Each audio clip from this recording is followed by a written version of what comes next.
Hi prize the lord. దేవుని పరిశుద్ధ నామానికి స్తోత్రం కలుగును గాక. Good morning to all. మీరందరూ బాగున్నారని ఆశిస్తా ఉన్నాను. ఈ ఉదయము దేవుడు మనకిస్తున్న వాగ్దానము ఆదికాండము 17వ అధ్యాయము 1వ వచనమును చూద్దామా. అబ్రహాము 99 ఏళ్ల వాడైనప్పుడు యెహోవా అతనికి ప్రత్యక్షమై, నేను సర్వశక్తి కలిగిన దేవుడును, నా సన్నిధిలో నడుచుచు నిందారహితుడవై ఉండుము. ఆమెన్. హల్లెలూయా.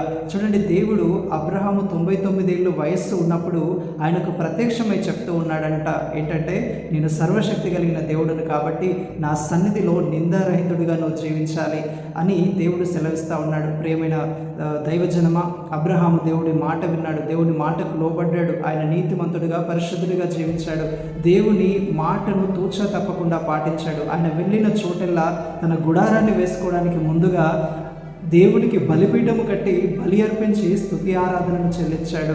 ఆయన నిందారహితుడిగా నీతిమంతుడిగా తన భక్తి శ్రద్ధలతో దేవుని ఎదుట తన సమర్పణను కనపరుచుకున్నటను బట్టి అబ్రహాము ఆర్థికంగాను, ఆరోగ్యపరంగాను, కుటుంబపరంగాను అన్ని విషయములలో మొదట సమృద్ధిని, వర్ధిల్లతను కలిగి జీవించి ఆ తరువాత దేవుడు ఈసాకుని వాగ్దాన కుమారునిగా పొందుకొని ఉన్నాడు. ఈరోజు నీ జీవితంలో కూడా దేవుడు చేసిన ప్రతి వాగ్దానమును నువ్వు స్వతంత్రించుకోవాలి అనంటే, ఆ వాగ్దాన ఫలమును అనుభవించాలి అనంటే, అబ్రహాము వల్ల దేవుని యందు భయభక్తి కలిగి ఆయన మాట వినుచు నిందారహితులుగా మనం జీవించినప్పుడు ప్రతి వాగ్దానమును దేవుడు మన పట్ల నెరవేర్చి స్థిరపరుస్తాడు. ప్రభు అట్టి కృప మనందరికీ దయచేయునుగాక.